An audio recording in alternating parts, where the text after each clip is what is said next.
Hello and welcome to Sketch of the Day.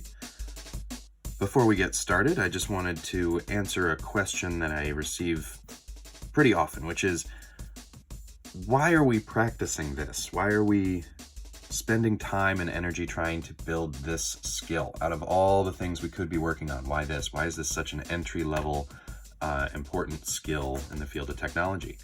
The answer is that a picture is worth 1,000 words. Drawings are the language of technical communication. So when somebody has a picture in their brain for how something should look, how a product should look, how a part for a design should be, it's very difficult to communicate the specifics of that idea to another designer or to somebody who needs to manufacture this thing. It's very difficult to explain it by telling them in words and waving your hands through the air to try and explain it. It's much easier to communicate if you can create a picture, and specifically if you can create a picture quickly.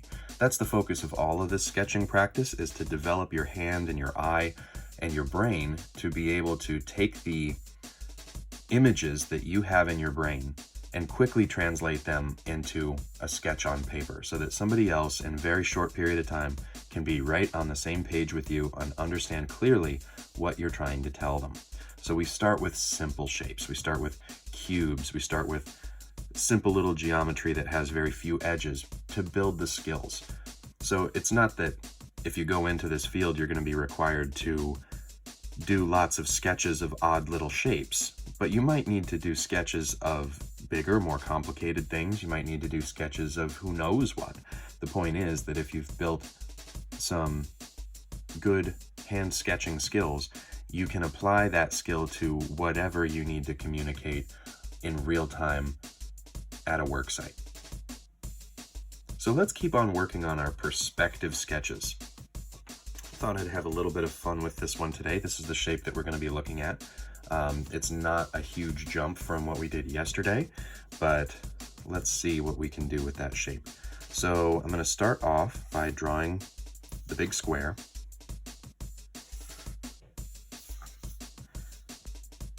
And this is less than perfect. I'll clean up the extra edges later.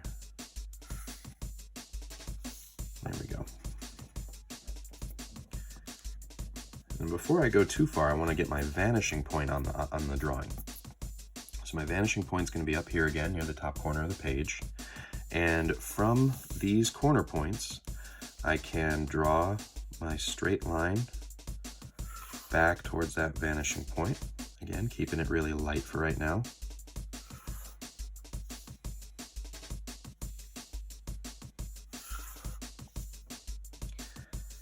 And when you're drawing your lines in this depth direction, trying to figure out where they should end, in a perspective, it does no good whatsoever to measure the length of these lines. What we need to do is to keep the angle the same as the front edge, and then go back a distance that visually looks right and draw the line in at the same angle. It's a visual estimate. The length of this line right here is different from the length of this line right here. If you were to measure the same length going back here and here and here on these angled lines, you'd end up with a back edge for this shape that is really weird and doesn't match well with the front. It's not a measurement. That technique doesn't work in a perspective drawing.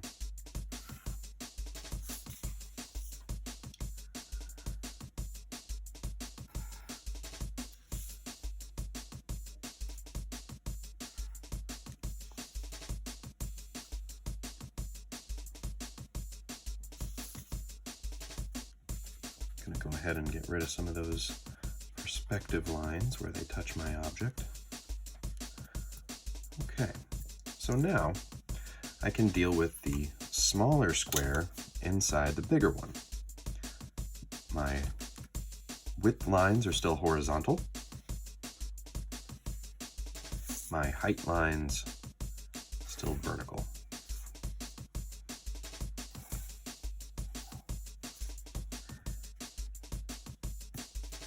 And now I have a new edge that needs to go back in the direction of my vanishing point. So this line from this edge back, that's a depth line. And just like all the other depth lines on the object, they all need to follow this rule. They will start looking very weird if you make exceptions and have some depth lines that don't follow the rule. So I'm going to stop that before it crosses through the solid part of my object. And now I've got to decide how far back that should go. And to do that, I can use some of the corners that I've found already. So from this top back corner here, there's a line, there's an edge that I can't directly see that goes back down the object. I'm putting that in there right now just as a dotted line. And let's see, where this edge, my front top corner of the smaller square, should go back in the depth direction. I'm going to use that as kind of my my guide here, my clue for where to draw the vertical line that makes up the back edge of this. I'm kind of estimating here. I have the same, I'm going to try to go for the same distance over from the edge that this one is on the front.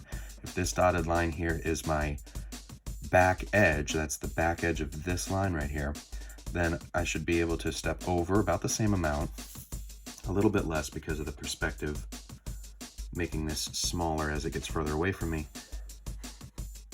I'll drop my vertical line in right there, meeting my depth line, and I'm happy with that, so I'm going to keep that. And my horizontal line meets in the same place. Darken up my depth line. And erase my perspective. And erase these dotted construction lines now. I don't need those anymore.